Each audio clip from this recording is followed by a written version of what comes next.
Another stark reminder this morning of the scale of the cost of living crisis. The governor of the Bank of England warned of an apocalyptic global food shortage. Prices are rising at their fastest rate for 4 decades. As financial pressures build across the country, political pressure is building here on the government to do something about it.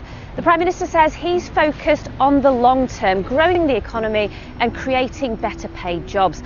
But opposition parties say he needs to act now. So here are some of the short-term solutions being talked about in Westminster. A windfall tax is a one-off cash grab from the big energy firms whose profits have soared as global prices have risen. Labour and the Liberal Democrats say it would raise billions and that could be used to help struggling families. And it wouldn't be the first time. Labour did it back in 1997 and the Conservatives did it back in the early 80s, raising billions by hiking taxes on North Sea oil and the banks.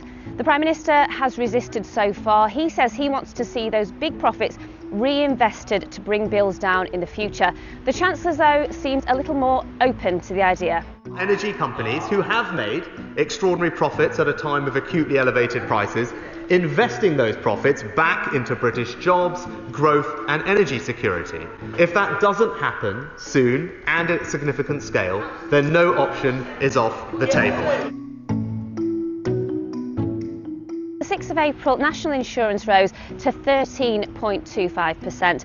That means that for someone on a salary of £27,000, they will have to pay an extra £200 a year.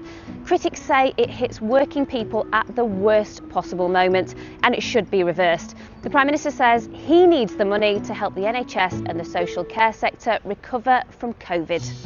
Except that this breaks a manifesto commitment, which is not something I do lightly, but a global pandemic was in no one's manifesto, Mr. Speaker.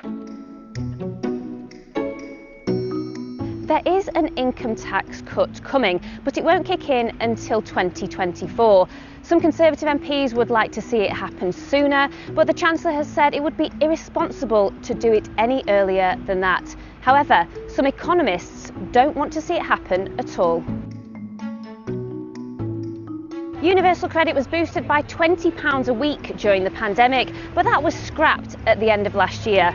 Now there are calls to reinstate it. However, Rishi Sunak says he's been prevented from raising benefits by the outdated IT system at the Department for Work and Pensions, which won't let him.